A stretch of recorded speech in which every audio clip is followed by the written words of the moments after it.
Will rent go down in 2026? The short answer, yes, very slightly. I'm Chris Salviati, Chief Economist at Apartment List, and this is the question that I'm probably getting asked more than any other right now. We're about halfway through the year, and our national rent index still shows rent growth running negative. That's continuing a trend that's now been going on for 3+ years. But the real story isn't just the direction, it's the shape of that curve and what it tells us about where things go from here. Here's what the data is actually showing and where I think we land by December. So we're at the midway point of 2026, and year-over-year rent growth is currently sitting at negative 1.2%. That means that someone signing a new lease today is paying on average 1.2% less than someone who signed that same lease 1 year ago. In dollar terms, we're talking about a decline of $17 per month, a fairly modest discount, but still a decline nonetheless.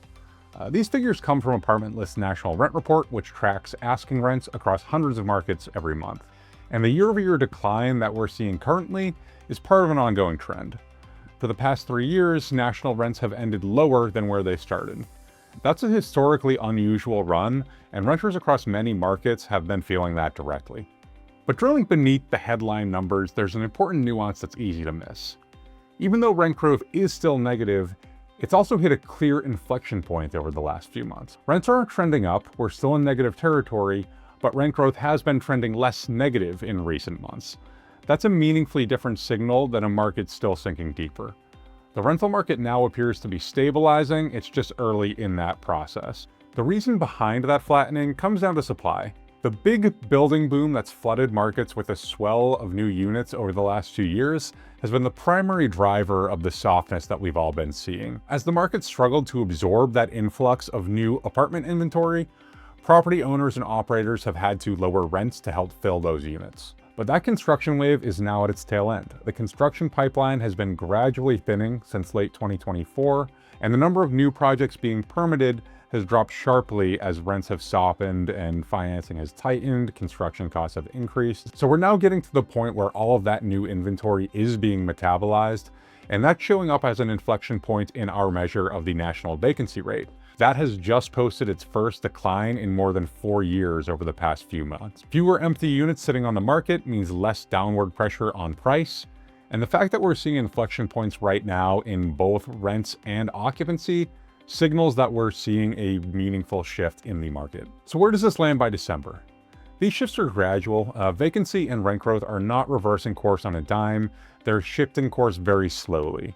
And right now, the most likely path is that 2026 ends with year-over-year rent growth close to flat, but still slightly negative. Could it flip positive before the end of the year? It's totally possible. The trend is starting to move in that direction. But even in that scenario, the number that matters most to your budget isn't actually that headline rent figure.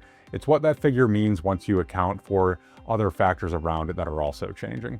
So our headline rent growth numbers represent nominal price changes. In other words, they are not adjusted for inflation. Overall inflation right now is currently running at 4.2% year over year. So even if rent growth does turn positive before the end of the year, it's definitely not going to catch up to that. In inflation-adjusted terms, rent is still declining, in other words. And wages are growing too. They're up 3.5% year over year on average. So whether rents end 2026 flat, slightly up, or slightly down, the relative cost of renting measured against what people actually earn is getting a little more affordable this year any way you slice it, and that is important context to keep in mind. Now looking further out, 2027 is where I could see a real return to stronger rent growth. But that's definitely not a given. It depends heavily on the demand for housing and how many new renter households are being formed. Household formation is closely tied to labor market conditions, and those are sending us some mixed signals right now. So if hiring and overall sentiment around the economy strengthen and we see more households form as a result, then that demand recovery over the course of the next year would cause rent growth to pick up some steam. If it doesn't, stagnant rental market conditions could stretch on longer than what most people expect. One more thing worth calling out pretty clearly, none of these national numbers tell you what's happening in the market where you actually live.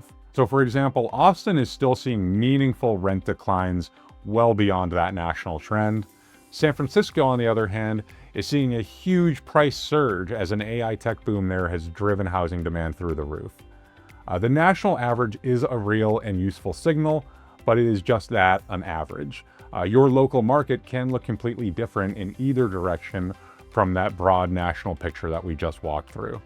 Thankfully, Apartment List makes all of these localized trends available for you to explore. So, will rent go down in 2026? Most likely, very slightly. But the bigger story here is that the market is stabilizing after 3+ years of softness. This is not a market that's about to snap back hard, but it is one that's showing real signs of a meaningful shift. So I'm keeping an eye on two numbers going forward: the vacancy rate and how much that tightens from here, and the labor market and how much new job growth spurs additional household formation. Those are going to be the key factors that'll determine how much this rebound continues in 2027.